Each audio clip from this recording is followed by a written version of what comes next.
In our last topic, we saw that we want to help our physical and spiritual children learn to explain to others that the Word of God does have answers for those who are troubled and distressed. In this topic, we'll see that Joseph interpreted the dreams of Pharaoh that had caused him to become troubled.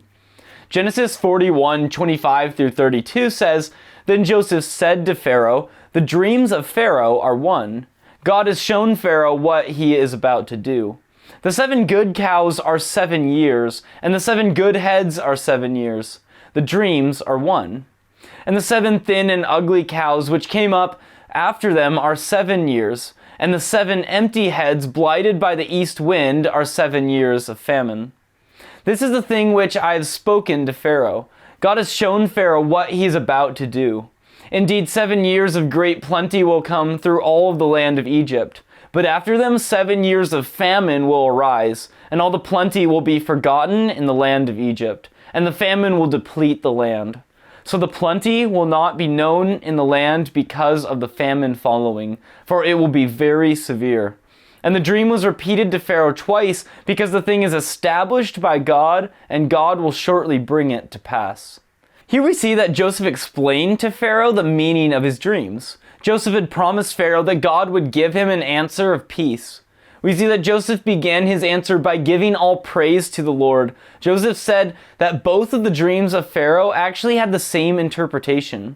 Joseph said that what God had done in those dreams was to show Pharaoh what was going to happen in the land of Egypt over the next 14 years. The fact that Pharaoh had dreamed about 7 good cows and 7 good heads of grain was the way God had chosen to show Pharaoh that the next 7 years would be very good years with plenty of crops that would produce a lot of food for the land of Egypt. In fact, those years would be so good that there would be much more food than the people would be able to eat. Then Joseph went to explain that God had used the 7 ugly cows and the 7 blighted heads of grain to show Pharaoh that the 7 very good years of crops would be followed by 7 years of famine, in which very little food would grow. These 7 years of famine would be so bad that the people would forget all about the 7 years that they had enjoyed wonderful crops. In fact, the food in the land would be totally depleted by famine. The famine would be so severe that the people would forget about the previous 7 years when they had plenty of food. Then Joseph explained why God had given Pharaoh 2 dreams. Even though they both pointed to the same events, Joseph told Pharaoh that God had given Pharaoh both dreams to let him know that God would surely cause these things to come to pass. Daniel made a similar statement in Daniel 2 verse 45 where we read, "Inasmuch as you saw the stone was cut out of the mountain without hands, and that it broke into pieces, the bronze, the day, the silver, and the gold, the great God has made known to the king what will come to pass after this. The dream is certain, and its interpretation is sure." In this dream, we see that Daniel told Nebuchadnezzar his dream would certainly come to pass. And God chose to speak to both rulers through a dream and then reveal the interpretation to a godly person who could explain what God was going to do in the future. God can choose to work in any way that he desires to make his will known. However, Joseph did not stop once he had explained the meaning of Pharaoh's dreams to him. Genesis 41:33-36 says, "Now therefore let Pharaoh select a discerning and wise man, and set him over the land of Egypt.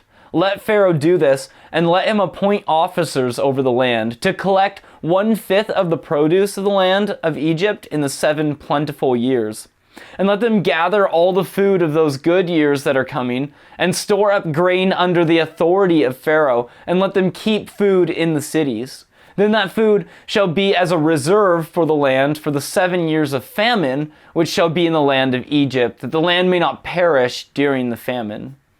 Here we see that Joseph also suggested a plan of action to Pharaoh so that he and the entire land of Egypt would prepare for the famine during the next 7 years of large harvests. Joseph suggested to Pharaoh that he select a discerning and wise man to set over the land of Egypt. The word translated discerning means to understand, to have insight or have discernment. It involves more than just getting information and includes the thought of knowing how to use the knowledge that one has. The same word is used by Pharaoh just a few verses later, as Genesis 41 verse 39 says, "Then Pharaoh said to Joseph, 'Inasmuch as God has shown you all this, there is no one as discerning and wise as you.'" Here we see that Pharaoh recognized that God was the one who had given Joseph this discernment. Joseph then showed this discernment by suggesting that Pharaoh also have this man appoint officers to collect 1/5 of the food grown during the 7 plentiful years, so that Egypt would have adequate food to last through the 7 years of famine. Joseph went on to suggest that Pharaoh give instructions for these officers to gather food during the good years and store up the grain under the authority of Pharaoh. Joseph suggested that this food be stored in the cities. This was important because the cities would be the first place to lack food. If the food was not already stored in the cities, the people living in the cities would have quickly faced starvation. In that day, it was difficult to move large amounts of food from one region of the country to another quickly. However, if the food was stored in cities throughout the land, then each city would already have the food in the city prior to the beginning of the famine. Joseph said that the food stored in the cities would be a reserve for the entire land when the time of the famine came. One of the things we'll see is the fact that even though the people knew that food was being gathered for the famine, they did not prepare for the famine themselves. Genesis 41:55 says, "So when all of the land of Egypt was famished, the people cried to Pharaoh for bread. Then Pharaoh said to all the Egyptians, 'Go to Joseph, whatever he says to you, do.'" People in the time of Joseph were just like the people of today. Most of the people did not prepare for the famine during the years of plenty. Their crops were so plentiful that the 1/5 gathered during the years of plenty meant that 1/5 of the food would be enough to feed the people for 7 years of famine. However, most of the people did not prepare for the famine by saving part of the 4/5 that they had left for the famine. Genesis 41:37 through 39 says, "So the advice was good in the eyes of Pharaoh, and in the eyes of all of his servants. And Pharaoh said to his servants, 'Can we find such a one as this, a man in whom is the Spirit of God?' Then Pharaoh said to Joseph, 'Inasmuch as God has shown you all this, there is no one as discerning and wise as you.'" Joseph was only 30 years of age at the time he gave this advice, but both Pharaoh and all of his servants recognized that it was good advice. This is a reminder that godly young men can be used greatly by the Lord if they seek the guidance of the Lord and share with others the principles taught by the Word of God. However, Pharaoh and his servants recognized that this was more than just good advice. Pharaoh recognized that Joseph had the Spirit of God in him. He told his servants that he did not know of anyone else in whom he could find the Spirit of God. And the fact that Joseph gave the honor to God for interpreting the dreams of Pharaoh was about to have a huge impact on the land of Egypt. This is a reminder that even those who are not followers of the Lord can recognize that the Lord is guiding a person when that person has their total dependence on the Lord. Joseph had been sold as a slave by his brothers. Then he had faced temptation in the house of Potiphar. After that, he experienced several years in prison.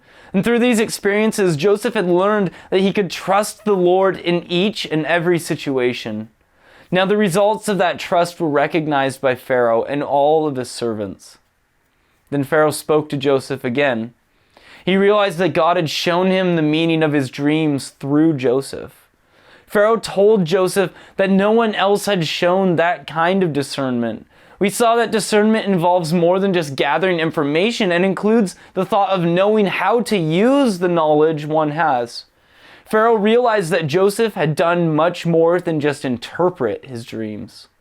He realized that God had also given Joseph discernment to tell him how to prepare for the famine during the 7 years of plenty. The Lord had given Joseph the discernment needed to preserve the lives of many people in Egypt. Many years later, Joseph told his brothers in Genesis 50:19 through 20, "Do not be afraid, for am I in the place of God? But as for you, you meant evil against me, but God meant it for good, in order to bring it about, as it is this day, to save many people alive." Truly, the Lord worked through the faithfulness of Joseph.